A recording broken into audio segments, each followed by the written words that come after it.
नमस्कार, आप देख रहे हैं दूरदर्शन किसान कार्यक्रम हेलो किसान में आप सभी का स्वागत है।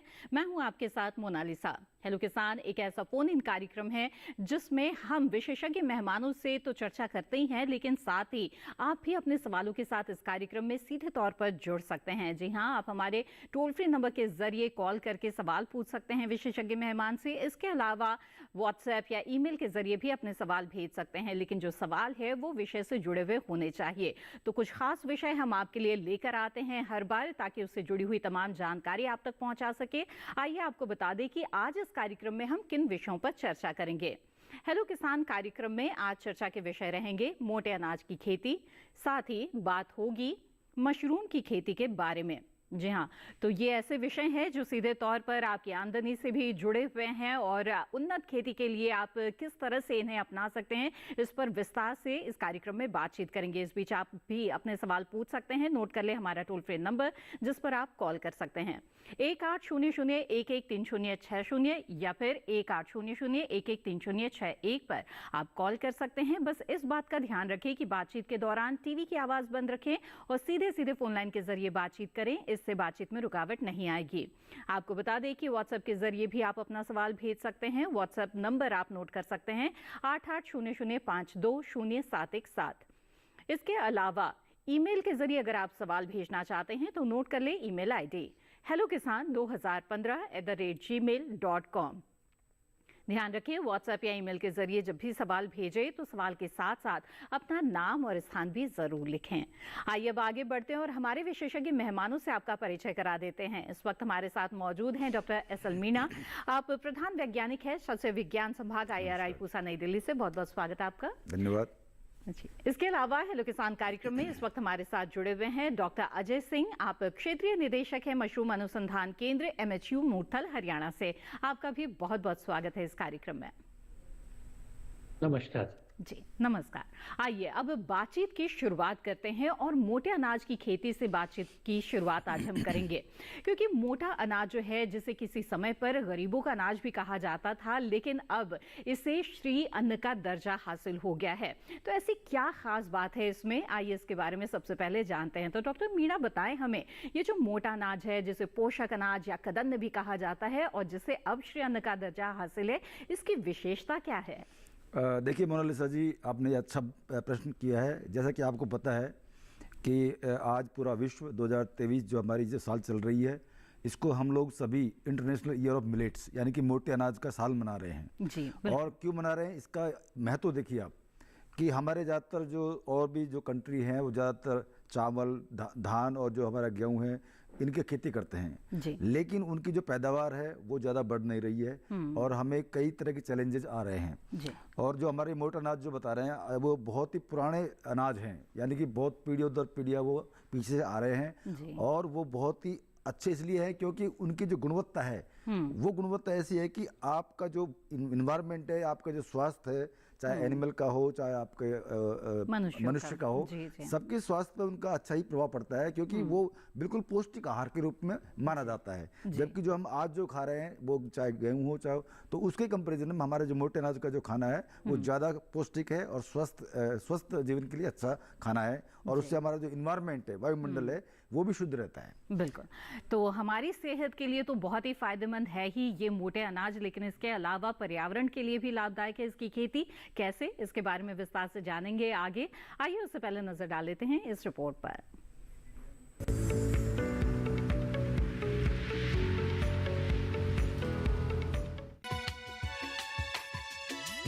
मोटे अनाजों में बाजरा, ज्वार, रागी, कांगनी, कोदू और कुटकी आदि आते हैं। जो किसान ज्वार बोना चाहते हैं वो बुआई से पहले बीजों को उपचारित जरूर करें। बुआई करते समय पंक्ति से पंक्ति और पौधे से पौधे की दूरी का ध्यान रखें। जिंक और आयरन ज्वार के लिए विशेष रूप से महत्वपूर्ण है। इनकी कमी को पूरा करने के लिए जिंक के 0.2% और आयरन के 0.15% घोल का छिड़काव बुआई के 35 से 40 दिनों बाद जरूर करें। बाजरे की फसल भारी वर्षा वाले उन इलाकों में अच्छी तरह की जा सकती है जहां पानी का भराव ना हो। वहीं रागी और कोदू बोने के लिए एक गहरी जुताई और 2 से 3 हैरों से जुताई कर पाटा लगा दें। रागी के लिए 10 से 12 किलो बीज 1 हेक्टेयर के लिए और कोदो के लिए 8 से 10 किलो बीज 1 हेक्टेयर के लिए काफी रहेंगे। रागी बोते समय पंक्ति से पंक्ति की दूरी 20 से 25 सेंटीमीटर और पौधे से पौधे की दूरी 10 सेंटीमीटर रखें। वहीं कोदू बोते समय पंक्ति से पंक्ति की दूरी 25 से 30 सेंटीमीटर और पौधे से पौधे की दूरी 10 सेंटीमीटर रखें। किस्मों की बात करें तो किस्मों का चयन अपने इलाके के हिसाब से करना बेहतर रहता है।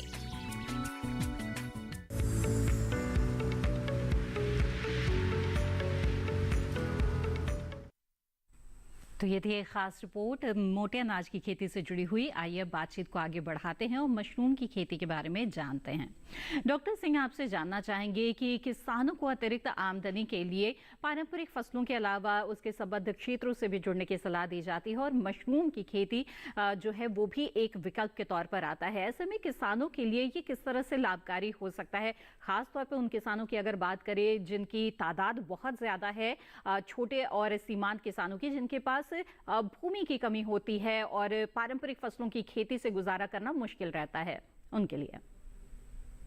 जी, आपने ठीक बताया।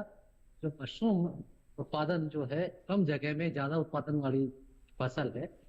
इस फसल को आप किसी भी जो आपके पास जगह स्पेयर हो, घर में भी एक कमरा खाली हो या घर के ऊपर भी आप कोई टेम्परेरी स्ट्रक्चर झोपड़ी इत्यादि बनाकर या खेत के किसी कोने में भी बना के इसकी खेती कर सकते हैं और सारे साल मशरूम का उत्पादन ले सकते हैं। विभिन्न समय में विभिन्न प्रकार के मशरूम की खेती की जाती है और हमारे देश में काफी ये मशरूम जो है प्रसिद्ध होती जा रही, पॉपुलर होती जा रही है आय जनरेट करने के लिए।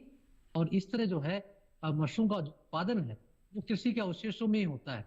कृषि के जो अवशेष है उसमें चाहे धान की पुआल है, चाहे गेहूं का भूसा है, चाहे अन्य फसलों के जो अवशेष है उन सबको यूज करके मशरूम उत्पादन किया जा रहा है। सर्द ऋतु में बटर मशरूम का उत्पादन करते हैं और जब सर्द ऋतु चली जाती है उस समय जो कम वसंत ऋतु आती है उसमें जो है आप ओयस्टर मशरूम यानी कि ढींगरी मशरूम की उत्पादन कर सकते हैं। ऐसे भरी गर्मी के अंदर बारिश के दिनों में भी आप जो मिल्की मशरूम है, दूध छत्ता मशरूम है और पैरा पुआल की मशरूम है, उस मशरूम को कर सकते हैं।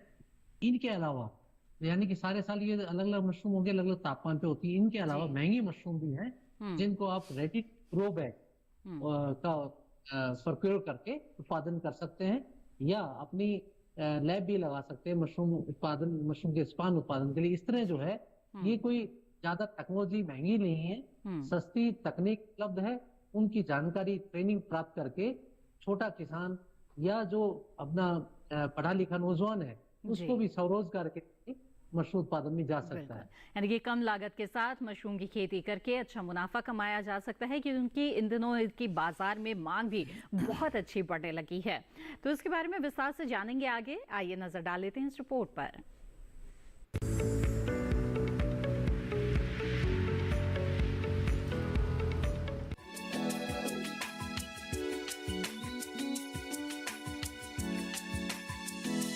मशरूम को खुम भी कहा जाता है। अलग अलग मौसम के हिसाब से इसकी कई किस्में मौजूद हैं। खासकर उत्तर भारत के मैदानी इलाकों में सफेद बटन मशरूम, शिटाकी मशरूम, धान पुआल खुम्ब, ऑयस्टर मशरूम और दूधिया मशरूम की खेती की जाती है। अलग अलग किस्मों के कारण ही अब साल भर मशरूम लेना संभव हो पाया है। ऑयस्टर मशरूम को ढींगरी मशरूम भी कहा जाता है। इसकी खेती लगभग पूरे साल की जा सकती है। मशरूम की बुआई के लिए कंपोस्ट तैयार किया जाता है। कंपोस्ट गेहूं के भूसे या धान के पुआल, गेहूं या धान के चोकर, ammonium sulphate, urea, potash, gypsum, malathion और शीरे से तैयार किया जाता है। भूसा 1 साल से अधिक पुराना और बारिश में भीगा नहीं होना चाहिए। इस तरह तैयार कंपोस्ट की 8 से 10 इंच की परत ट्रे या थैलियों में भर दी जाती है। नीचे वाली ट्रे जमीन से 20 सेंटीमीटर ऊंचाई पर होनी चाहिए और 2 ट्रे के बीच 2 से 2.25 फुट की दूरी होनी चाहिए। कंपोस्ट भरने से पहले उसमें मशरूम स्पॉन यानी बीज जरूर मिला ले। बटन मशरूम के कवक जाल की वृद्धि के लिए 22 से 25 डिग्री का तापमान और 80 से 85% नमी होनी चाहिए। मशरूम की खेती करने से पहले इसकी ट्रेनिंग ले लेना बेहतर रहता है। ऐसा करके किसान मशरूम की खेती से अच्छा खासा मुनाफा कमा सकते हैं।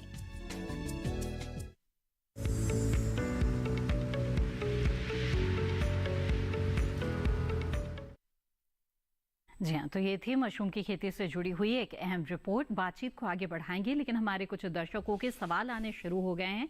आइए उन्हें कार्यक्रम में शामिल करते हैं। व्हाट्सएप के जरिए सवाल भेजा है हमारे दर्शक अंकुर सहाय जी ने आजमगढ़ उत्तर प्रदेश से। जानना चाहते हैं कि इस समय कौन कौन से मोटे अनाज की खेती की जा सकती है हमारे आजमगढ़ जिले में। तो बताएं डॉक्टर मीणा, आजमगढ़ में कौन कौन से मोटे अनाज की खेती कर सकते हैं इस वक्त? बिल्कुल, देखो आजमगढ़ में सभी तरह के आप मोटे अनाजों की खेती कर सकते हैं। उनमें विशेष करके मैं बता दूं आपको, जैसे आप कोडो मिलेट लगा सकते हैं जी। और ज्वार है, बाजरा है और रागी, इन चारों में से कोई भी आप लगा सकते हैं, क्योंकि चारों ही जो मोटे अनाज हैं इस आजमगढ़ के जो एरिया है उसके लिए बहुत ही अच्छा जलवायु और जो मिट्टी है वो बहुत ही सुटेबल है। जी, तो जी। आप ये तीनों चारों जो मिलेट्स हैं इनमें से आप कोई भी आप लगा सकते हैं और चाहे तो इनकी कुछ खास किस्मों का जिक्र हाँ, करना चाहेंगे? इनकी आप कुछ खास किस्में हैं जो कि बहुत ही पैदावार अच्छी देती है और किसान भाई उसको अपनाते हैं। जी, जी। उनमें से मैं बता दूं आपको, जैसे आप बात करते हैं ये सौरगम यानी कि ज्वार की बात करेंगे तो इसमें CSH 41 है और CSV 15 है। जी। जैसे हम बाजरे की बात करते हैं तो बाजरे में पूसा 1801 है और पूसा 1201 है। ठीक। इसी तरह से जो कोडो मिलेट है उसमें JK 41 है, RK 390 25 है। इस तरह की कई किस्में और भी हैं, लेकिन ये किस्में इस पर्टिकुलर एरिया के लिए लगाई जा सकती हैं और ये अच्छा उत्पादन के लिए ये किस्में जानी जाती हैं। जी बिल्कुल। डॉक्टर मीणा, यहाँ पर मोटे अनाज की बात हो रही थी। आपने कार्यक्रम की शुरुआत में बताया हमें कि पोषण के लिहाज से तो ये महत्वपूर्ण है ही, लेकिन पर्यावरण के लिहाज से भी बेहद ही महत्वपूर्ण है। तो कैसे इनकी महत्ता है पर्यावरण के लिहाज से, इसके बारे में आपसे जानना चाहेंगे। बिल्कुल मोनालिसा जी, देखो जैसे कि आप जानते हो कि हरित क्रांति हमारे देश में आई थी, उसके बाद क्या है कि हमारे जो चावल और जो गेहूं की जो प्रजातियां हैं वो बहुत ही अच्छा रेस्पॉन्स दिया था उन्होंने। जैसे हम जितना ही खाद डालेंगे तो उतना उसकी उसका पैदावार बढ़ेगा। इसी प्रकार चावल में भी जितना आप पानी देंगे उस तरह से रेस्पॉन्स की प्रजातियां थी वो अच्छा रेस्पॉन्स दिया।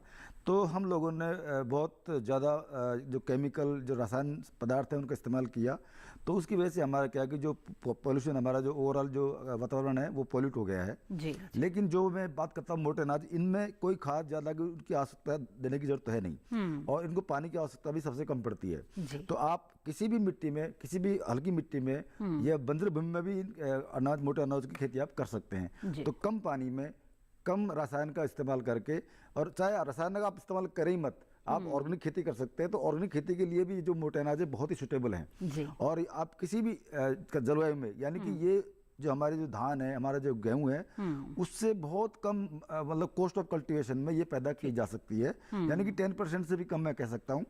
और इनकी जो पैदावार है, प्राकृतिक संसाधनों के दोहन की जहां तक बात होती है कृषि में, वो भी नहीं होता है इसमें। कम पानी में भी इसकी खेती की जा सकती है। बिल्कुल विस्तार से बातचीत करेंगे आगे, लेकिन इस बीच हमारे साथ कॉलर जुड़ गए, उनका सवाल ले लेते हैं। नीतीश मिश्रा जी इस वक्त मध्य प्रदेश से हमारे साथ फोन लाइन पर हैं। जी नीतीश जी, स्वागत है आपका, पूछिए अपना मेरा सवाल। नाम नीतीश मिश्रा, मैं नरसिंहपुर मध्य प्रदेश से बात कर रहा हूँ। इस साल हम लगातार अंतर्राष्ट्रीय मिलेट मिशन भी मना रहे हैं। इसी के उपलक्ष्य में हमने अपने खेत में ज्वार लगाई हुई है। ज्वार की एक वैरायटी है जवाहर ज्वार 1041, जो कि 45 दिन की हो गई है हमारे यहाँ पे। तो इसमें डाउनी मिल्ड्यू की समस्या आ रही है ज्वार की फसल में। वैरायटी है जवाहर ज्वार 1041। तो डाउनी मिल्ड्यू को हम किस प्रकार से नियंत्रित करें हमारे ज्वार की फसल में। दूसरा सवाल भी था कि मशरूम के लिए जो हमारा रिसर्च इंस्टीट्यूट है उत्तराखंड में, क्या वो ट्रेनिंग भी करवाता है मशरूम के खेती के लिए? ठीक है, आइए आपके दोनों सवालों के जवाब लेते हैं डॉक्टर हाँ बिल्कुल नीतीश जी, देखिए आपने ज्वार लगाई है, अच्छी बात है, और ज्वार मध्य प्रदेश में काफ़ी एरिया में लगाई जाती है, किसान भाई इसको अपनाते हैं। और इसमें अभी आप बता रहे हैं कि डाउन मिल्ड्यू लग गई है। एक्चुअली होता है क्या है ना, डाउन मिल्ड्यू अभी आपकी जो फसल है वो करीब 40 से 50 दिन की हो गई है और डाउन मिल्ड्यू भी आ गया है। लेकिन मैं हमेशा किसान भाइयों को कहता हूँ कि आप जब भी फसल लगाएं तो पहले बीमारियों का ध्यान रखें, क्योंकि इनमें क्या है कि रोग आते हैं कभी कभी, और विशेष करके जो खरीफ हमारा सीजन है इसमें ज़्यादा रोग लगते हैं, क्योंकि इसमें हमारा जो वातावरण है उसमें नमी रहती है और बादल छाए रहते हैं, तो ऐसे मौसम में बीमारियां ज़्यादा लगती है। तो किसान भाइयों को हमेशा सलाह देते हैं हम लोग कि वो जब भी अगर खेती करें इस तरह के ज्वार बाजरा जो भी आप फसल लगाएं तो बीज बोने से पहले उसको उपचार करना जरूरी होता है। और अब इस समय आपका जो कंट्रोल जो है इस बीमारी का थोड़ा सा महंगा पड़ सकता है, तो इसलिए अगर जब भी आप दोबारा फसल को बोएंगे तो आप बीज का उपचार जरूर करें, और वो भी फंजीसाइड से करें, यानी फफूंदनाशी से करें। उसमें आपका कार्बेंडिजम जो है वो बहुत ही अच्छी एक फफूंदनाशी है, उससे आप अपने सीड अपने जो बीज हैं उनका उपचार कर सकते हैं। और फिलहाल आप क्या कर सकते हैं, फिलहाल देखना पड़ेगा कि आपके जो खेत है उसमें कितने एरिया में हमारी जो फसल है वो अफेक्टेड है, यानी कि डाउन मिल्ड्यू कितने पौधों में लगी हुई है। अगर ज़्यादा पौधों में लगी हुई है तो आप बिल्कुल केमिकल का इस्तेमाल कर सकते हैं। तो उसमें मैं बताऊंगा आपको कि कार्बेंडिजम, जिसको हमने बाविस्टिन बोलते हैं, तो बाविस्टिन का आप स्प्रे कर सकते हैं। तो उसका जो स्प्रे करने का जो डोज है वो आप लेंगे 1 लीटर पानी में आप 2 ग्राम मिलाइए। 1 लीटर पानी में 2 ग्राम आप बाविस्टिन को मिलाइए और घोल बना करके इस तरह से आप पूरे खेत में छिड़काव कर सकते हैं। तो मात्रा आपको जो फफूंदनाशी है उसकी 2 ग्राम प्रति लीटर के साथ लेनी है। अगर ज़्यादा लीटर पानी आपको लग रहा है तो आप उसकी मात्रा भी साथ से बढ़ जाएगी। तो अभी आप चाहें तो बाविस्टिन का इस्तेमाल कर सकते हैं और स्प्रे करेंगे तो बिल्कुल ये बीमारी का इलाज हो सकता है। बिल्कुल। तो नीतीश जी, जाना आपने डाउनी मिल्ड्यू से किस तरह से आपको छुटकारा मिल सकता है। आइए आपके दूसरे सवाल का जवाब लेते हैं। जी डॉक्टर सिंह, बताएं, प्रशिक्षण के बारे में जानना चाहते हैं नीतीश जी। जी, आप बिल्कुल सही प्रश्न है। अगर मशरूम उत्पादन करना है पहले प्रशिक्षण प्राप्त करें जी। और प्रशिक्षण के लिए हर राज्य में कृषि विज्ञान केंद्र हर डिस्ट्रिक्ट लेवल पे खुले हुए, वहां भी संपर्क कर सकते हैं। और आप जो कृषि विश्वविद्यालय है उसके ऊपर भी आप जाके संपर्क कर सकते हैं। इसके अलावा जैसे आपने कहा उत्तराखंड में वहां भी जो कृषि विज्ञान केंद्र है और जो एग्रीकल्चर यूनिवर्सिटी है उसमें पन्नागढ़ में है, वहां पे आप ट्रेनिंग प्राप्त कर सकते हैं। इसके अलावा जो हमारा डायरेक्टरेट ऑफ मशरूम रिसर्च है भारतीय कृषि अनुसंधान परिषद का, वहां पर भी प्रशिक्षण कार्यक्रम होते रहते हैं। और आप हमारे जो महाराणा प्रताप बागवानी विश्वविद्यालय है उसका एक क्षेत्रीय अनुसंधान केंद्र जिससे मैं बिलोंग करता हूँ, वहां भी हम लगातार प्रशिक्षण कार्यक्रम करवाते रहते हैं। वहां भी संपर्क करके प्रशिक्षण प्राप्त कर सकते हैं। और अगर आप ऑनलाइन ये प्रशिक्षण प्राप्त करना है तो भी आप हमसे जुड़ सकते हैं। और हमारी वेबसाइट के ऊपर ये सारा जो है लिटरेचर, पावर पॉइंट प्रेजेंटेशंस वो भी है, आप नोट कर सकते हैं www.mhu.ac.in। इसके ऊपर जाकर आप पावर पॉइंट प्रेजेंटेशंस और वीडियोस मशरूम के विभिन्न प्रकार की वो हमने रखे हुए हैं, आप उसको भी देख के प्रशिक्षण भी प्राप्त कर सकते हैं। और जो आपकी क्वेरी है उसको आप हमसे ईमेल के द्वारा सोल्व करवा सकते हैं या हेलो किसान पे भेज के आप सोल्व करवा सकते हैं। जी जी नीतीश जी, तो जान लिया आपने कि मशरूम के लिए ट्रेनिंग आप कहां से प्राप्त कर सकते हैं। आगे बढ़ते हैं, अगले कॉलर का रुख करते हैं। नंदस्वरूप मिश्रा जी बाराबंकी उत्तर प्रदेश से हमारे साथ हैं। नंदस्वरूप जी, स्वागत है आपका, पूछिए अपना सवाल। हेलो जी नंदस्वरूप जी। नमस्कार सर, मैं जानना है करने के लिए कौन सी तैयारी करनी चाहिए। नंदस्वरूप जी, आपकी आवाज हमें साफ साफ नहीं मिल पा रही है, कृपया धीरे धीरे बोलें और थोड़ा तेज बोलें। जी मैं जानना ये चाहता हूँ मशरूम की खेती करने के लिए हमें कौन सी तैयारी करनी चाहिए और इसका जो है उसमें कौन सा है। जी, कौन से मशरूम की खेती करना फायदेमंद रहेगा, क्या ये जानना चाहते हैं? जी जी जी डॉक्टर सिंह बताएं। जी, अभी बाराबंकी एरिया में काफी मशरूम का उत्पादन शुरू हो गया है। आजकल अभी सर्दी ऋतु आने वाली है तो आप बटन मशरूम की तैयारी कर सकते हैं। और बटन मशरूम में जो है के लिए आप जो धान की पुआल है और जो गेहूं का भूसा है उसको प्रयोग कर सकते हैं। साथ साथ सरसों की जो भूसी है उसको भी प्रयोग कर सकते हैं। तो आप तैयारी आप बटन मशरूम की खाद बनाने की करिए और साथ साथ उसके लिए जो कम लागत की जो झोपड़ी है उसको बना सकते हैं। अगर अपने पास पक्का मकान या नहीं है तो आप कम लागत में इसकी तैयारी करिए, झोपड़ी की और खाद बनाने की तैयारी कर रही है। बटर मशरूम के साथ साथ आप मशरूम के बीज का जो है बुकिंग भी कर दीजिए, क्योंकि लगभग महीना भर खाद बनाने में लग जाता है। तो जो भी सरकार के केंद्र है जहाँ से मशरूम का बीज मिलता है, जैसे आप मुरथल केंद्र से मशरूम का बीज प्राप्त कर सकते हैं। तो इस प्रकार जो है आप स्पान बुकिंग करवाइए और कंपोस्ट की तैयारी करिए। बिल्कुल नंदस्वरूप जी, उम्मीद है आपके सवाल का जवाब मिल गया होगा। इसी तरह से मशरूम की खेती और मोटे अनाज की खेती के बारे में हमारी बातचीत कार्यक्रम में जारी रहेगी, लेकिन फिलहाल वक्त हो गया है एक छोटे से ब्रेक का। जल्द हाजिर होंगे, आप बने रहें दूरदर्शन किसान पर।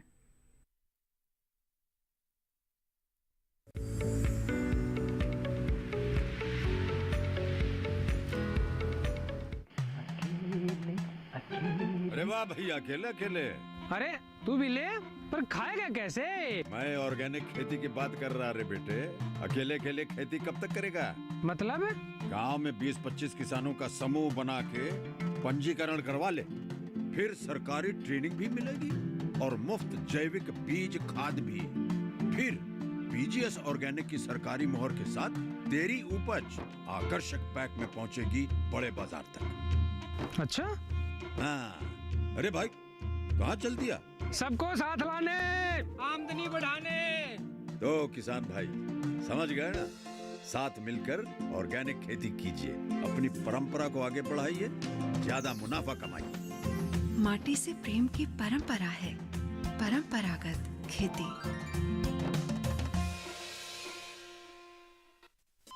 अरे सुन तो। मुझे क्या सुनाना चाहते हो? जो सुनाओ मेरी सौतन को। किसको? अरे वही तुम्हारा मोबाइल फोन जिससे सुबह शाम दिन रात चिपके रहते थे और कहते थे किसान कॉल सेंटर से बातें हो रही हैं। अच्छा ये बात है। हाँ, क्यों? क्या हुआ? अब बात नहीं होती क्या? अब तो झट से बात हो जाती है। ऐसा क्या? हाँ, अब तो ज्यादा लाइनें और खास तकनीक के कारण खेती के माहिरों से तुरंत बात हो जाती है। और अगर कभी लाइन व्यस्त हो तो अपनी समस्या फोन पर रिकॉर्ड करा दो, वहाँ से फोन आ जाता है और समस्या की हल का मैसेज भी आ जाता है। ये देखो आ गया। अरे वाह, इसका मतलब इंतजार की घड़ी अब खत्म। हाँ। तभी मैं सोचूं कि आजकल मुझ पर इतना प्यार क्यों आ रहा है। कृषि संबंधी समस्याओं का अपनी भाषा में तुरंत हल पाने के लिए पूरे भारत में किसी भी फोन से हेल्पलाइन नंबर पर संपर्क करें। किसानों का दोस्त किसान कॉल सेंटर।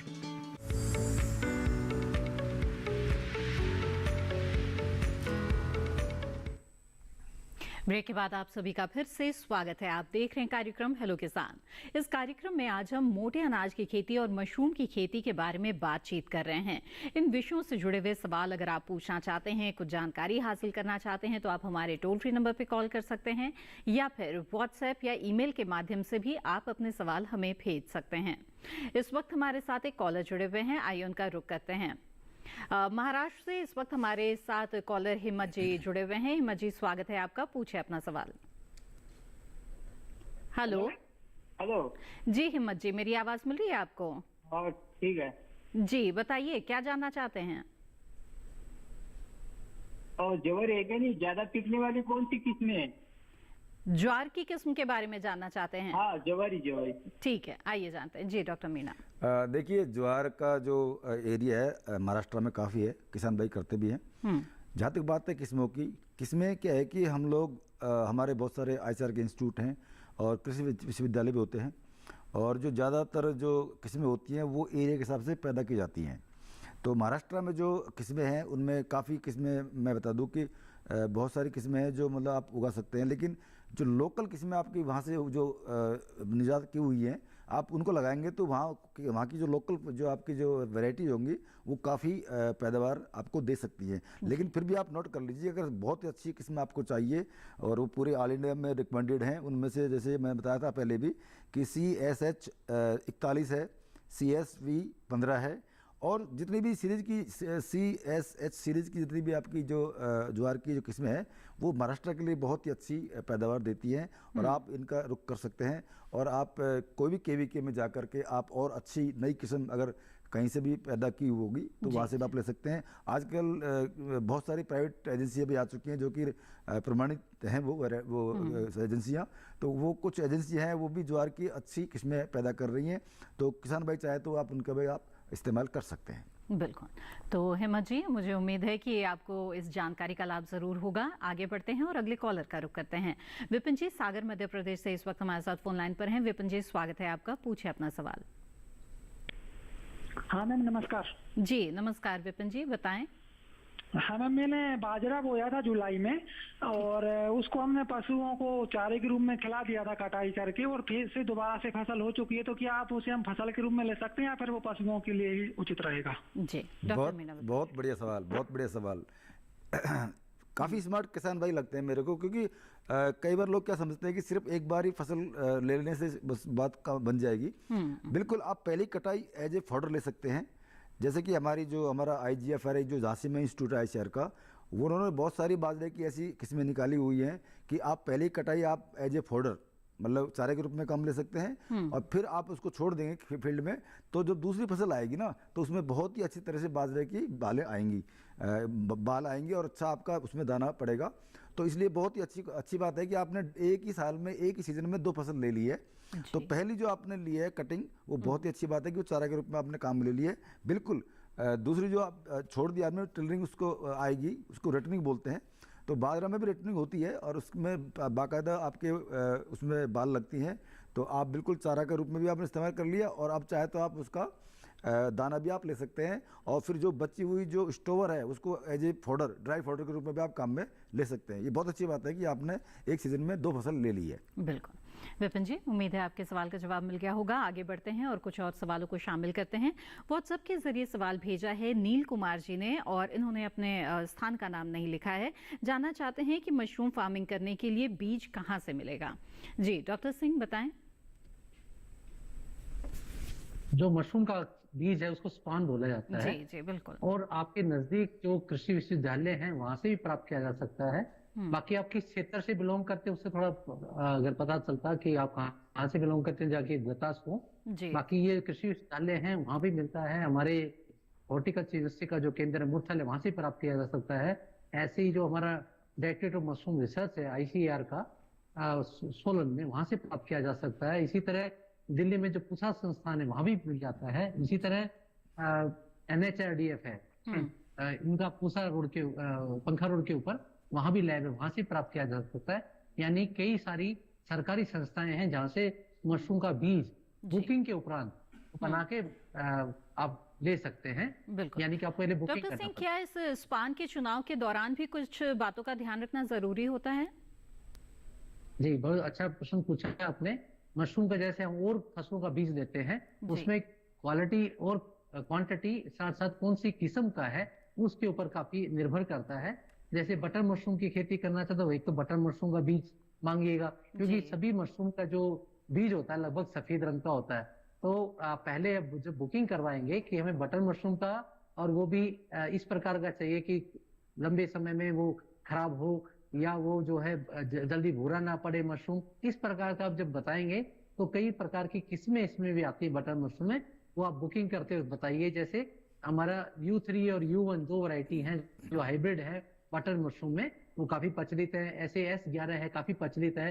तो ये आपको पहले किस्म बताइए कि कौन सी मशरूम का बीज चाहिए। दूसरी बात आती है कि जो देखने में एक तो व्हाइट हो, तीसरी बात आती है कि उसमें किसी प्रकार की दुर्गंध ना आ रही हो। किसी प्रकार से दूर से या नजदीक से देखें तो वो हरे काले दाने उसमें नहीं होने चाहिए, पीला नहीं होना चाहिए और बदबू नहीं होनी, ये आपको देखना पड़ेगा विजुअली। और सुगंध से आपको पता चल जाएगा ये जो है मशरूम की खुशबू आनी चाहिए, दुर्गंध नहीं आनी चाहिए। ये मोटी मोटी सी बातें हैं जो आप जी डॉक्टर सिंह और भी जानकारी लेंगे आपसे। इस वक्त हमारे साथ एक कॉलर जुड़ गए हैं, उनका सवाल पहले ले लेते हैं। कमलजीत जी इस वक्त बिलासपुर हिमाचल प्रदेश से हमारे साथ फोन लाइन पर हैं। जी कमलजीत जी, स्वागत है आपका, पूछे अपना सवाल। नमस्ते मैडम जी। जी नमस्कार, बताएं।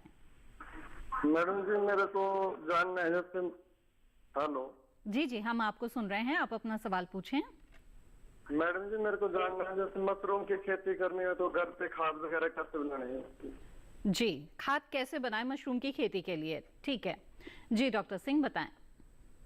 जी बिलासपुर का जो क्षेत्र है हमारा पहले से मशरूम के लिए काफी प्रचलित है। वहाँ पे मशरूम केवल बटर मशरूम में नहीं है, जो ओयस्टर ढींगरी मशरूम वो भी काफी प्रचलित है। तो आप पहले वहाँ प्रशिक्षण प्राप्त कर लीजिए, जो हमारा राष्ट्रीय केंद्र है ICAR का चंबा घाट सोलन में, वहां से प्रशिक्षण प्राप्त करिए। वहां पर आपको खाद बनाने की तरतीब भी बताई जाएगी और उगाने की तरतीब भी बताई जाएगी, एक बात। दूसरा, आप जहाँ हॉर्टिकल्चर डिपार्टमेंट है हिमाचल प्रदेश गवर्नमेंट का, वो रेडी टू ग्रो बैग्स यानी कंपोस्ट भरा भरा है, जैसे नर्सरी से हम पौधे ले आते हैं, ऐसे ही जो है मशरूम का भी खाद जो है कंपोस्ट वो बना बनाया आपको मिल जाएगा। और उसमें आप बीज मिला के मशरूम की खेती करिए। उससे ये हुआ कि आप पूरा ध्यान मशरूम उगाने में देंगे और आप अच्छी मशरूम उगा सकते हैं। मशरूम का कंपोस्ट बनाने की यूनिट भी लगा सकते हैं, उससे कि आप कंपोस्ट बना के बेच भी सकते हैं और अपना उत्पादन भी कर सकते हैं। उसके लिए भी सरकार की तरफ से सब्सिडी के ऊपर, अनुदान के ऊपर आपको सहायता दी जाती है, ताकि मशरूम कंपोस्ट प्रोडक्शन यूनिट लगा सके और भी जो मशरूम उत्पादन करना चाहते हैं उसको कंपोस्ट दे सके और लाभ भी कमा सकते हैं। तो इस तरह आप प्रशिक्षण लें कंपोस्ट बनाने का भी, और जो मैंने आपको स्थान बताया वहां से ले सकते हैं, या और जो कृषि विश्वविद्यालय पालमपुर वहां से भी आप प्रशिक्षण प्राप्त कर सकते हैं। जी जी बिल्कुल कमलजीत जी, उम्मीद है कि इस जानकारी का लाभ आप जरूर उठाएंगे।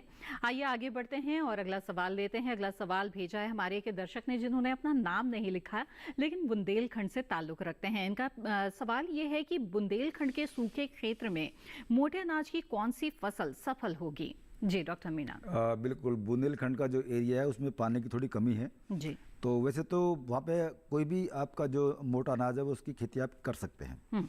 लेकिन मैं काफ़ी विजिट किया है बुंदेलखंड के एरिया में। वहाँ पे बाजरा बहुत ज़्यादा आप अच्छी तरह से मतलब उगा सकते हैं। दूसरा ये जो फिंगर मिलेट है इसको भी आप लगा सकते हैं। दूसरा आपका जो फॉक्सटेल मिलेट है उसको भी आप लगा सकते हैं।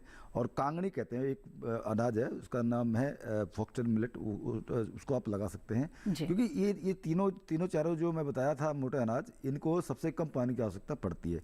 वैसे तो सभी मोटे अनाजों की पानी की आवश्यकता कम पड़ती है और ज़्यादातर जो मोटे अनाज है वो हम लोग खरीफ में बोते हैं।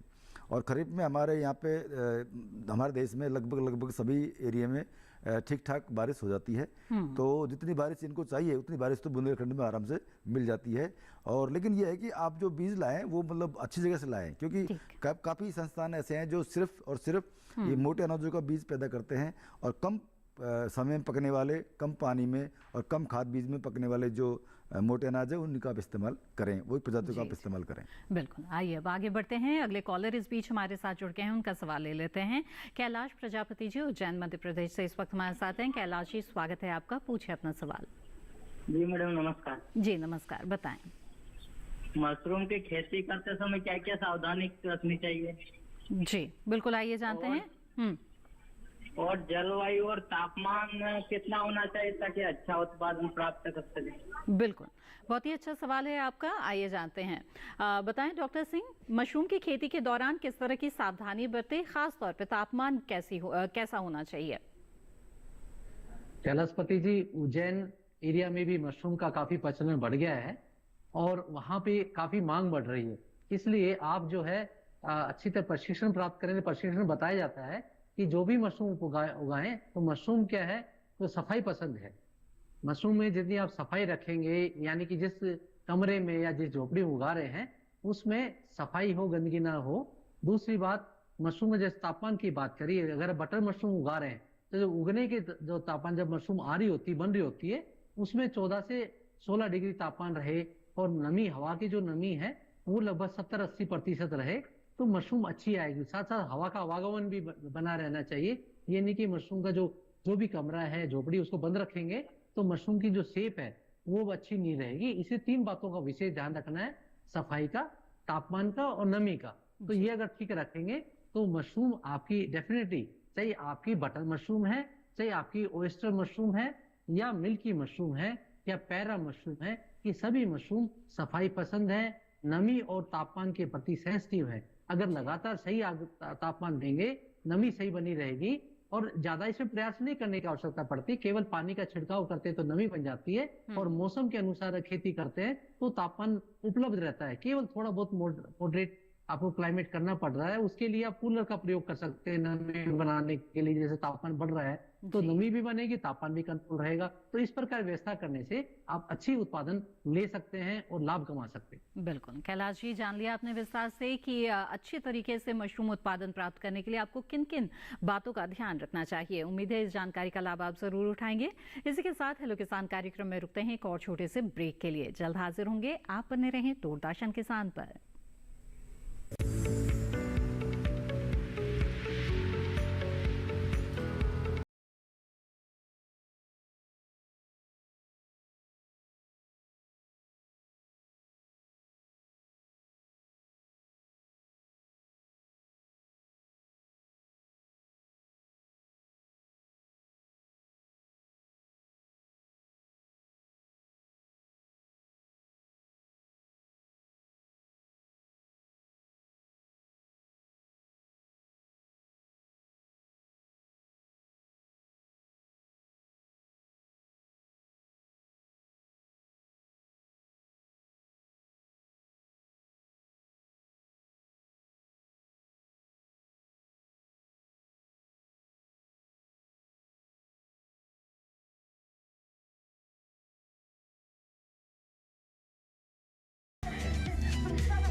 आपके अपने फोन इन कार्यक्रम स्वस्थ किसान में हर शनिवार शाम 6 से 7 बजे सिर्फ डीडी किसान पर।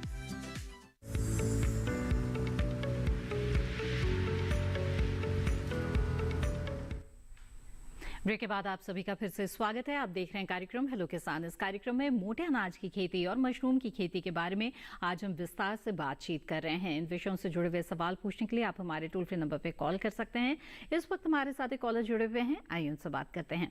कन्हैया लाल प्रजापति जी उज्जैन मध्य प्रदेश से इस वक्त हमारे साथ फोन लाइन पर हैं। कन्हैया लाल जी, स्वागत है आपका, पूछे अपना सवाल। हाँ नमस्कार जी। जी नमस्कार, बताएं। हाँ मैं ग्राम भालेगा लखा, जिला उज्जैन से कन्हैयालाल प्रजापति। हाँ जी, ये मोटे भंडारण कैसे किया जाता है जी एक बार फिर से सवाल। हाँ मोटे अनाज का भंडारण कैसे किया जाता है? मोटे अनाज का जी कन्हैया लाल जी, आप टीवी की आवाज कृपया बंद रखें, इससे बातचीत में रुकावट आती है। क्या आप मोटे अनाज के भंडारण के बारे में जानना चाहते हैं? हाँ मोटे भंडारण कैसे किया जाता है? ठीक है डॉक्टर मीना। हाँ देखिए, भंडारण की बात आती है ना, जब बहुत सावधानी से आपको ये करना होगा। और जो मोटे अनाज जितने भी है ना, उनमें भंडारण की ऐसी कोई विशेष मतलब तकनीक की ज़रूरत नहीं है। और हमारे जो ये मोटे अनाज हैं, इनके जो दाने होते हैं वो बहुत ही लॉन्गिविटी रखते हैं, यानी कि वो इतना आसानी से मतलब कोई भी इसमें कीड़ा अटैक नहीं कर सकता है। जैसे कि हमारे जो मक्का है, आपका जो चना है और दूसरी दालें हैं या हमारा धान है, ये उनके दाने जल्दी वो ख़राब होते हैं बनिस्बत ये मोटे अनाजों की। यही खास बात है मोटे अनाजों की। तो इनका जो भंडारण है वो आप कई तरीके से कर सकते हैं। जैसे एक तो आप इनकी सिर्फ बालियाँ भंडारण कर सकते हैं, बालियों को काट कर रख दीजिए, तो वो भी आपके एक भंडारण का एक तरीका है। आपको उसमें से दाना निकालने की आवश्यकता नहीं है। जैसे कि हम देख रहे हैं कि कई जगह हमारे कई किसान भाई हैं जो मतलब बहुत ही ज़्यादा ये जो मोटे अनाजों की खेती करते थे और करते हैं। जैसे कि नॉर्थ ईस्ट में आपने देखा होगा कि एक बहन है, वो मोटे अनाजों का भंडारण कैसे करती है, अपनी झोपड़ी में पूरी बालियाँ रख लेती है अपनी झोपड़ी में और उनको टाक देती है आदर, तो वो खराब नहीं होते हैं। ऐसे अगर आप दाना निकाल के भी आप इनका भंडारण कर सकते हो। जब दाना निकल जाता है तो उसके बाद आप एक चीज़ का ध्यान रखेंगे कि इनका एक तो नमी का बहुत बड़ा महत्व है। अगर नमी आपकी दाने में अगर ज़्यादा है तो आपका दाना जल्दी खराब हो सकता है। तो इसलिए जब भी भंडारण करें तो एक तो भंडारण की जो जगह है वहाँ ऐसी होनी चाहिए, वो थोड़ा सा सरफेस से ऊंची होनी चाहिए। दूसरा क्या है कि वहाँ पानी नमी की ऐसी आसपास कोई चीज़ नहीं होनी चाहिए जो उसमें नमी आ जाए। और दूसरा क्या है कि जो हमारा जो अनाज है, हमारा जो मोटे अनाज के दाने हैं, उनको जब हम भंडारण करेंगे तो उससे पहले उनको सुखाते हैं। कम से कम 3-4 दिन धूप में सुखाएंगे। उसके बाद उनको जो टेम्परेचर है, ताप उसका जो नमी है, जो बीज में नमी है, वो लगभग 10 से 12% के आसपास रह जाएगी। तब आप इनको अच्छी तरह से बोरे में भर करके और आप इसका भंडारण कर सकते हैं। चाहे भले ओपन करके भी आप उसको वहाँ डाल सकते हैं भंडारण में, और आराम से काफ़ी दिनों तक ये भंडारित होते रहते हैं। बिल्कुल। तो कन्हैया लाल जी, जाना आपने मोटे अनाज के भंडारण के बारे में। आगे बढ़ते हैं, कुछ और सवालों को शामिल करते हैं। व्हाट्सएप के जरिए लगातार सवाल आ रहे हैं, लेकिन कई दर्शक अपना नाम नहीं लिख रहे हैं, तो आप लोगों से गुजारिश रहेगी कि व्हाट्सएप और ईमेल के जरिए जब भी सवाल भेजें तो नाम और स्थान जरूर लिखें। तो हमारे एक दर्शक महाराष्ट्र रत्नागिरी से ताल्लुक रखते हैं, जो जानना चाहते हैं कि औषधीय मशरूम की ट्रेनिंग किधर से मिलेगी और इसे मार्केट किधर मिलेगा। जी डॉक्टर सिंह बताएं। जी, औषधीय मशरूम में जैसे गैनोड्रोमा लूसिडम है या कोर्डिसेप्स साइनेंसिस है, ये विशेषकर वैसे तो सारी जो खाद्य वाली मशरूम है वो भी औषधीय गुण रखती है। जैसे बटर मशरूम है, ऑयस्टर मशरूम है, सब औषधीय गुण है सभी मशरूम में। और केवल औषधीय मशरूम की बात करते हैं, उसमें कीड़ा जड़ी जिसको कोर्डिसेप्स बोलते हैं, या गैनोड्रोमा लूसिडम जिसको हम ऋषि मशरूम बोलते हैं, ये हम बुरादे में जैसे ये जो आपके गैनोड्रोमा मशरूम है, इसको जो बुरादा है लकड़ी का, उसके बुरादे में कर लेते हैं। और ये जैसे मशरूम का बीज बनाते हैं वैसी ही इसकी प्रक्रिया है, यानी कि हम गेहूं की या बाजरे की जगह या ज्वार की जगह हम बुरादा लेते हैं और बुरादे को स्लाइस करके गीला करके उसमें ये गैनोड्रोमा मशरूम का बीज डाल देते हैं। और लगभग महीने भर में पूरा बीज का फैलाव होता है, वो लकड़ी जो है पूरा उसके अंदर मशरूम का जो फंगस है फैल जाता है। और लगभग उसके महीने बाद 30-35 डिग्री तापमान पे जब उसका मुंह खोल देते हैं उस पॉलीथीन का, तो मशरूम निकलने लग जाती है। और इसकी भी आप विस्तार से प्रशिक्षण प्राप्त कर लें। जो प्रशिक्षण के कार्यक्रम होते हैं उसमें गैनोड्रोमा मशरूम के बारे में भी बताया जाता है। इसी तरह जो कोर्डिसेप्स मशरूम है वो भी आजकल काफी जो नवयुवक किसान हैं या एंटरप्रेन्योर्स हैं वो इसको कर रहे हैं। तो लेबोरेटरी में इसको ग्रो करते हैं और विशेष प्रकार जो मीडिया है उसको बोतल में डाल के और उस प्रकार की लो टेम्परेचर और हाई टेम्परेचर प्रोवाइड करते हैं, तो ये मशरूम उगती है लगभग 50-60 हजार रुपए किलो से लेके लाख 1.5 लाख रुपए किलो तक की जड़ी मशरूम बिकती है। पर इसकी भी आप विस्तार से हैंड्स ऑन ट्रेनिंग आप जो हॉर्टिकल्चर यूनिवर्सिटी हमारी करनाल में है, जिसका मुकम्मल में केंद्र वहां से प्राप्त कर सकते हैं। ऐसे ही जो directorate of mushroom research Solan है वहां से प्राप्त कर सकते हैं। तो प्रशिक्षण विस्तार से प्राप्त करिए। इसी तरह के जो महाराष्ट्र से मार्केटिंग बिलोंग के करते बारे हैं में आपसे तो वहाँ पे जानेंगे, पुणे लेकिन में इस हमारे बीच केंद्र हमारे है, वहाँ साथ से एक प्राप्त कॉलर कर जुड़ गए हैं, उनका सवाल यहाँ पर ले लेते हैं। बीरबल मंडल जी दुमका झारखंड से इस वक्त हमारे साथ फोन लाइन पर हैं। बीरबल जी स्वागत है आपका, पूछे अपना सवाल। हेलो बीरबल जी, मेरी आवाज मिल रही है क्या आपको? हेलो जी बीरबल जी, अगर आप मुझे सुन पा रहे हैं तो कृपया टीवी की आवाज बंद रखिएगा और सीधे सीधे फोन लाइन के जरिए बातचीत करेंगे। मशरूम किस लगेगा, मशरूम झारखंड में ला सकता है कि नहीं? मशरूम की खेती झारखंड में कर सकते हैं या नहीं, ये जानना चाहते हैं? हाँ लगाने खोलते हैं, देखे टीवी पर, इसलिए बोले कि हम लोग का लागेगा इस देश में। जी जी आइए जानते हैं। जी डॉक्टर सिंह बताएं। जी बिल्कुल कर सकते हैं, बहुत अच्छा वहाँ का मौसम रहता है। झारखंड में आप देखते हैं कि वनों में वहाँ पे काफी वैसी मशरूम बहुत उगती हैं और काफी हजारों रुपए किलो बिकती। रुगड़ा मशरूम जो है निकाल के लाते हैं, बारिश के दिनों में काफी मशरूम होती है और काफी महंगी बिकती है। तो वहाँ पे वैसे ही नेचुरल क्लाइमेट बहुत अच्छा है मशरूम का। तो वेस्टर्न मशरूम, बटर मशरूम, इन दोनों मशरूम की खेती प्रायतः वहाँ कर भी रहे हैं और आप भी कर सकते हैं, लाभ कमा सकते हैं। जी बिल्कुल। तो बीरबल जी उम्मीद है आपके सवाल का जवाब मिल गया होगा। आगे बढ़ते हैं और कुछ और सवालों को यहाँ पे शामिल करते हैं। एक सवाल भेजा है हेमराज जी ने मध्य प्रदेश से, जानना चाहते हैं कि मक्का को बोने से पहले बीज उपचारित कैसे करें। डॉक्टर मीना बताएं। हाँ बिल्कुल, देखो बीज उपचार करना जरूरी है और मक्का में नहीं, कोई भी आप फसल लेंगे तो उसका बीज उपचार करना बहुत ज़रूरी है।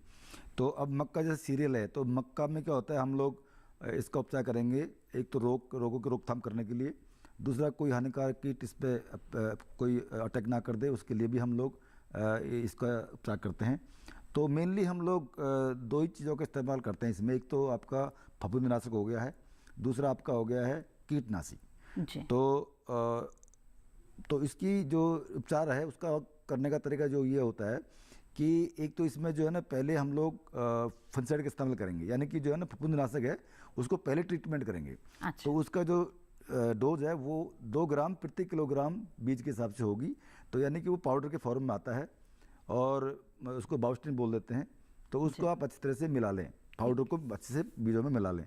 उसकी रेट मैंने बता दिया आपको, 2 ग्राम प्रति किलोग्राम बीज के हिसाब से। उसके बाद नंबर आता है रोग, जो हानिकारक कीट है उनकी रोकथाम के लिए हम डालते हैं कीटनाशी। तो कीटनाशी में 2 तरह की चीज़ें हैं। एक तो है कि जैसे आपके कौन से कीट लगते हैं वो अलग अलग उसके इंसेक्टिसाइड होती हैं, लेकिन ब्रॉड स्पेक्ट्रम जो हमारे रसायन होते हैं उनमें एक तो हमारा इमिडोक्लोप्रिड है, आप उससे बिल्कुल उसका ट्रीटमेंट कर सकते हैं। लेकिन अगर किसी खेतों में जैसे सैंडी सॉइल होती हैं, जैसे राजस्थान है, गुजरात है, छत्तीसगढ़ है, कुछ जगह सैंडी सॉइल्स होती है, यानी कि जो मिट्टी ऐसी होती है बहुत मोटी, वहाँ पे एक्चुअली आपका दीमक का प्रकोप ज़्यादा देखने को मिलता है। तो दीमक के लिए हमारा एक अलग से रसायन होता है क्लोरोपाइरिफॉस, उसको हम लोग इस्तेमाल करेंगे। और जो मैंने 2 आपको बताए रसायन, इनका जो डोज है, इनका डोज करीब करीब 5 से लेकर 10 ml प्रति किलोग्राम बीज के हिसाब से हम इसको मिलाएंगे। जी। तो ऐसे करके आप 1 लीटर पानी में ले लीजिए, उसमें 5-10 ml इमिडाक्लोप्रिड डालो या फिर आप क्लोरोपाइरिफॉस डालो या कोई दूसरा रसायन आप ले सकते हैं, उनको मिक्स करके और बीज में इसको मिला लें। तो इस तरह से इनका ये ट्रीटमेंट हो जाता है। लेकिन अगर बात करते हैं हम लोग जैसे कोई दलहनी फसलें हों, उसमें हम राइजोबियम टीका भी हम लास्ट में लगाते हैं। लेकिन इसमें अगर चाहिए तो आप इसमें भी टीका लग सकते हैं, लेकिन वो अलग तरह का वो एक टीका होगा। तो उसके लिए आप ले सकते हैं, जैसे एजोटोबैक्टर उसका भी इस्तेमाल कर सकते हैं। लेकिन जो 2 इंपॉर्टेंट बात इसमें बता रहा आपको कि तो रोग और एक हानिकारक कीट, इनका प्रकोप होने पर आप जरूर उपचार करें और उपचार करके ही बीज को बोएंगे, तो आपकी जो फसल है वो बिल्कुल सुरक्षित होगी, उसमें कोई रोग नहीं लगेगा, उसमें कोई कीड़ा भी नहीं लगेगा। बिल्कुल। तो इमराज जी जाना आपने कि किस तरह से मक्के में आप बीज उपचारित कर सकते हैं। आगे बढ़ते हैं, अगला सवाल देते हैं। अगला सवाल भेजा है दिल्ली से MM नारंग जी ने और ये जानना चाहते हैं कि क्या ये छत पर मशरूम उगा सकते हैं और अगर हाँ तो उन्हें कौन सी किस्म लेनी चाहिए। डॉक्टर सिंह बताएं।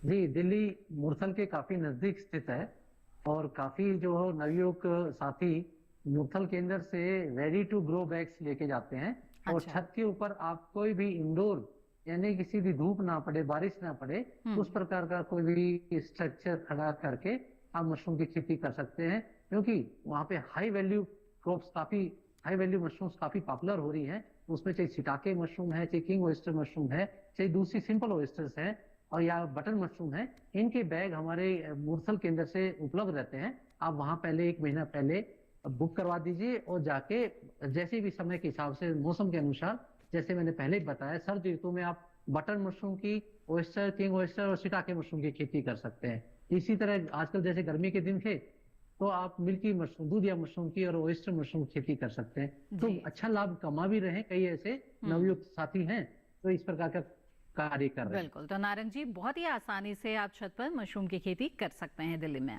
आगे बढ़ते हैं, अगले कॉलर का रुख करते हैं। पुरुषोत्तम त्रिपाठी जी ओडिशा से इस वक्त हमारे साथ फोन लाइन पर हैं। पुरुषोत्तम जी, स्वागत है आपका, बताइए क्या जानना चाहते हैं। हेलो जी। हाँ, मैं पुरुषोत्तम त्रिपाठी केंद्रापड़ा उड़ीसा से बोल रहा हूँ जी, बताएं। हम जो मशरूम की खेती है इसको नए रूप में करना चाहते हैं। इसके लिए हमको कहाँ से जानकारी मिलेगा और क्या क्या साधन चाहिए, हमको क्या जुगाड़ करना पड़ेगा? जी जी बिल्कुल, डॉक्टर सिंह बताएं। जी, भुवनेश्वर जो अपना उड़ीसा राज्य है, वहाँ पे पुराली वाली मशरूम, जिस पैरा मशरूम भी कहते हैं, पुआल मशरूम भी बोलते हैं, काफी पॉपुलर है। और आप वहाँ पर जो अपना उड़ीसा एग्रीकल्चर यूनिवर्सिटी है भुवनेश्वर में, वहां से प्रशिक्षण प्राप्त करिए और आप अलग अलग समय पे, विशेष तौर पे ज्यादातर तो ये पैरा मशरूम ज्यादा पॉपुलर है, पर वहां पर ऑयस्टर मशरूम और मिल्की मशरूम भी काफी पॉपुलर हो रही है। तो प्रशिक्षण प्राप्त करके वहां से बीज भी प्राप्त कर सकते हैं उड़ीसा एग्रीकल्चर यूनिवर्सिटी से, और प्रशिक्षण भी प्राप्त कर सकते हैं। और ये लेके आप वहां पर उत्पादन करिए, और वहां मशरूम की कंजम्पशन काफी बढ़ रही है। उड़ीसा एक अग्रणी राज्य बन गया है मशरूम उत्पादन में और कंजम्पशन में। तो आप बड़े अच्छे क्षेत्र से बिलोंग करते हैं, ऑलरेडी मशरूम ईटर काफी है, मशरूम को खाने वाले काफी हैं, तो आपको मार्केटिंग में भी दिक्कत नहीं आएगी। तो आप करिए, आप अच्छा लाभ कमाएंगे। बिल्कुल। तो पुरुषोत्तम जी, उम्मीद है कि यहाँ पर जानकारियां हासिल करके आप सफलतापूर्वक मशरूम की खेती कर पाएंगे। और इसी तरह से बातचीत हमारी जारी रहेगी, लेकिन कार्यक्रम में वक्त हो चला है एक और छोटे से ब्रेक का। जल्द हाजिर होंगे, आप बने रहें दूरदर्शन किसान पर।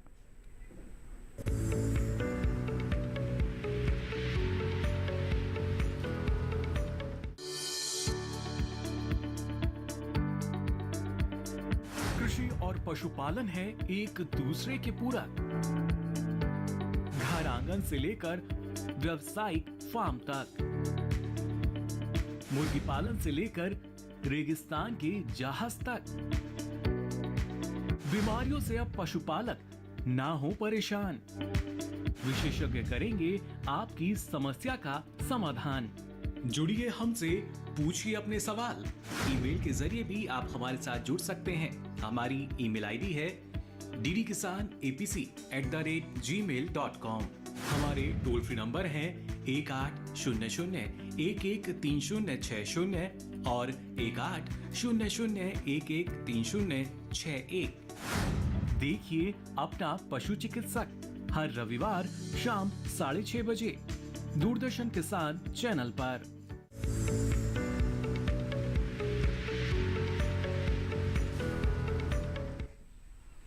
ब्रेक के बाद आप सभी का फिर से स्वागत है। आप देख रहे हैं कार्यक्रम हेलो किसान। आइए सीधे हमारे अगले कॉलर का रुख करते हैं, जो इस वक्त हमारे साथ फोन लाइन पर जुड़े हुए हैं, मध्य प्रदेश से विनय शर्मा जी। विनय जी, स्वागत है आपका, पूछिए अपना सवाल। हेलो हेलो जी विनय जी, अगर आप मुझे सुन पा रहे हैं तो आप अपना सवाल पूछ सकते हैं। जी मैडम, नर्मदापुरम जिले से बोल रहा हूँ। जी बताएं। मैं मशरूम की खेती के बारे में आपके चैनल पर देख रहे थे हम। जी जी। तो उसी के बारे में जानना चाह रहे थे कैसे क्या करें इसको। जी, तो किस तरह से खेती कर सकते हैं ये जानना चाहते हैं। कोई खास सवाल इससे जुड़ा हुआ? जी बस तो इसी बारे में जानना चाहते हैं। जी विनय जी, आपसे गुजारिश होगी कि टीवी की आवाज बंद कर दीजिए, बातचीत में रुकावट आती है इससे। जी कम कर दीजिए। जी जी, आइए कुछ और जानकारी लेते हैं। जी डॉक्टर सिंह बताएं। मशरूम की खेती करना चाहते हैं तो मशरूम की खेती के फायदे अनेक हैं। आपने इंटरेस्ट जाहिर किया तो सबसे पहले मैं यही राय दूंगा कि आप पहले प्रशिक्षण प्राप्त करें। जो भी आपके नजदीक कृषि विज्ञान केंद्र हो या कृषि विश्वविद्यालय हो, वहां से संपर्क करिए, या जैसे मैंने पहले भी बताया कि आप ऑनलाइन जाके भी अपना नेट के ऊपर हमारा जो वेबसाइट है www.mhu.ac.in, इसके ऊपर मशरूम के बारे में हिंदी और अंग्रेजी में विभिन्न प्रकार की जानकारी दी गई है, वीडियो भी प्रसारित है, तो आप उनको देखिए और फिर जो आपकी क्वेरी थी उसको बताएंगे, क्योंकि मशरूम का प्रशिक्षण बहुत जरूरी है और केवल 2 मिनट के अंदर मशरूम का प्रशिक्षण हो नहीं सकता। पर यह है कि इसमें लाभ अच्छा है। आप जो भी एग्रीकल्चर वेस्ट है, जिस भी क्षेत्र से बिलोंग करते हैं, जो भी कृषि के अवशेष है, उनका प्रयोग करके आप विभिन्न प्रकार की मशरूम विभिन्न समय में, यानी कि अगर शरद ऋतु तो शरद वाली मशरूम करिए, गर्मी में गर्मी वाली साल भर ही करिए, इसका उत्पादन लिया जा सकता है और आमदनी ली जा सकती है। जी डॉक्टर सिंह, एक सवाल और भेजा है व्हाट्सएप के जरिए हमारे दर्शक ने मशरूम की खेती के बारे में।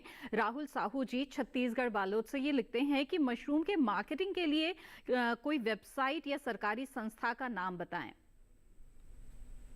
जी देखिए, मशरूम की मार्केटिंग के लिए एज सच कोई गवर्नमेंट प्रोक्योर नहीं करती है, केवल आपको अपने प्रयास से बेचना पड़ेगा।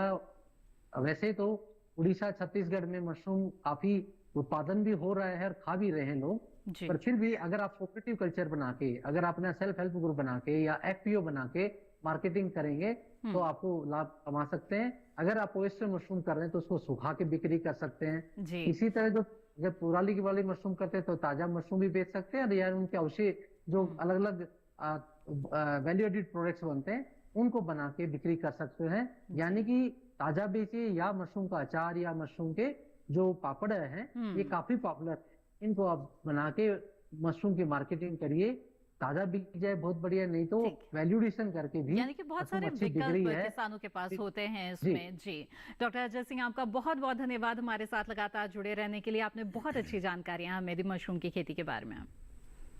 जी आइए हेलो किसान कार्यक्रम में आगे बढ़ते हैं और डॉक्टर मीना आपसे जानना चाहेंगे कि आपने बताया हमें कि किस तरह से बेहद ही आसानी से जो मोटे अनाज है इनकी खेती की जा सकती है, चाहे पानी की अधिकता न हो, कम पड़ रही है फिर भी कर सकते हैं, भूमि भी बहुत ज़्यादा उपजाऊ ना हो तब भी आसानी से इसकी खेती की जा सकती है। लेकिन फिर भी खेती कर रहे हैं तो इसका प्रबंधन का ध्यान रखना भी बेहद ज़रूरी है। तो कुछ खास बातें आप मोटे अनाज की सफलतापूर्वक खेती के लिए अगर आप बताना चाहें। बिल्कुल, देखो इसमें मोटे अनाजों में क्या होता है, कोई भी अनाज हो, पर हम बात करते हैं मोटे अनाजों की, तो इसमें शस्य क्रियाएं बहुत इंपॉर्टेंट हैं, बहुत ही महत्वपूर्ण शस्य क्रिया होती हैं, उनको करना जरूरी होता है और उनका सही पालन करेंगे तो आप ज़्यादा पैदावार आप ले सकते हैं। जी। तो इसमें सबसे बड़ी चीज़ होती है खरपतवार नियंत्रण, क्योंकि जितने भी मोटे अनाज होते हैं ज़्यादातर खरीफ के मौसम में उगाए जाते हैं जी। और खरीफ में पानी खूब बरसता है, पानी पड़ता है, तो उसकी वजह से क्या है कि जितने भी खरपतवार के बीज होंगे खेतों में वो सब उग जाते हैं। तो उनके उगने से क्या होता है, हमारे वो मोटे अनाज की जो फसल है वो प्रभावित होती है, चाहे वो किसी तत्व के लिए हो, चाहे प्रकाश के लिए हो, चाहे पानी के लिए हो, वो उनके साथ में कंपटीशन करते हैं। तो इसलिए बहुत ज़रूरी है कि आप खरपतवार का नियंत्रण जरूर करें, बुआई से पहले कर सकते हैं या बुआई के बाद भी कर सकते हैं। तो इसमें एक खास करके पेंडेमेथिलिन करके एक दवाई आती है, उसका अगर आप इस्तेमाल करेंगे बुआई के जस्ट बाद और अंकुरण से पहले, तो कोई भी खरपतवार उसके अंदर नहीं आएगा बाद में। तो पहली बात तो यह है कि आपको खरीफ के सीजन में खरपतवार नियंत्रण करना बहुत जरूरी है। और इसमें अगर हो सके तो आप ज़्यादातर कंपोस्ट या फार्म यार्ड मैन्योर यानी देसी खाद का इस्तेमाल करेंगे तो इनकी पैदावार अच्छी होगी, और रासायन का इस्तेमाल कम से कम करेंगे तो इसकी गुणवत्ता भी अच्छी होगी। और रही बात प्रबंधन की, पानी में ऐसा होता है कि जितने भी मोटे अनाज है वो जनरली खरीफ में मौसम में उगते हैं और ये पूरे पानी निर्भर करते हैं, वर्षा के पानी पर निर्भर रहते हैं। और अगर पानी ज़्यादा आ गया तो आप पानी का निकास जरूर कर दें, और अगर पानी कम है, ज़्यादा गैप पड़ गया, ड्राई स्पेल आ गया, तो आप पानी की अगर आपका आपूर्ति पहले से है तो आप पानी भी इसमें दे सकते हैं। बाकी और कोई खास मैनेजमेंट इसमें करने की जरूरत नहीं है, बट 2-4 चीज़ें हैं इनका आप ध्यान रखेंगे तो इन छोटी छोटी बातों का ध्यान रख के बहुत ही अच्छी तरह से सफलतापूर्वक इसकी खेती की जा सकती है। डॉक्टर असल मीना, बहुत अच्छी जानकारियां दी आपने हमें कार्यक्रम के दौरान, बहुत बहुत धन्यवाद। थैंक यू वेरी मच, धन्यवाद। तो विस्तार से जाना आज आप लोगों ने कि किस तरह से मोटे अनाज की खेती आसानी से की जा सकती है। ये हमारे पोषण के साथ साथ पर्यावरण के लिए भी महत्वपूर्ण है। इसके अलावा मशरूम की खेती करके किस तरह से आप अपनी आमदनी को बढ़ा सकते हैं। उम्मीद है इन जानकारियों का लाभ आप जरूर उठाएंगे। आगे बढ़ते हैं और अगले विषय के बारे में आपको बता दें। हेलो किसान कार्यक्रम में अगला विषय जो रहेगा जिस पर चर्चा की जाएगी वो है नींबू वर्गीय फल बागानों का प्रबंधन। साथ ही बात होगी लाभकारी कीट की महत्ता के बारे में। तो इन विषयों से जुड़े हुए सवाल आप हमें भेज सकते हैं ईमेल के माध्यम से। अगर आप अपना सवाल भेजना चाहते हैं तो नोट कर ले ईमेल आईडी hellokisan2015@gmail.com। इसके अलावा आपको बता दें कि सोशल मीडिया के अलग अलग प्लेटफॉर्म्स के जरिए भी आप लगातार हमारे साथ जुड़े रह सकते हैं। फेसबुक, इंस्टाग्राम और ट्विटर हैंडल टीवी स्क्रीन पर फ्लैश किए जा रहे हैं। अगर अभी तक आपने इसे फॉलो नहीं किया है तो ज़रूर करें। इससे कार्यक्रम से जुड़ी जानकारी भी आप प्राप्त कर सकते हैं और सवाल भी भेज सकते हैं। दूरदर्शन किसान के कॉल सेंटर नंबर पर भी आप कॉल कर सकते हैं। हमारा टोल फ्री नंबर है 1800-113060। सोमवार से शनिवार सुबह 6 बजे से रात 10 बजे के बीच कॉल करके आप अपने सवाल दर्ज करा सकते हैं। साथ ही हेलो किसान कार्यक्रम को आप किसी भी वक्त दूरदर्शन किसान के YouTube चैनल पर देख सकते हैं। इसके लिए टीवी स्क्रीन पर दिखाए जा रहे इस QR कोड को स्कैन करें। इससे आप सीधे हमारे YouTube चैनल से जुड़ जाएंगे। तमाम एपिसोड्स वहां पर आप देख सकते हैं। इसी के साथ आज के इस कार्यक्रम में बस इतना ही। हमें दीजिए इजाजत। आप बने रहें दूरदर्शन किसान पर। नमस्कार।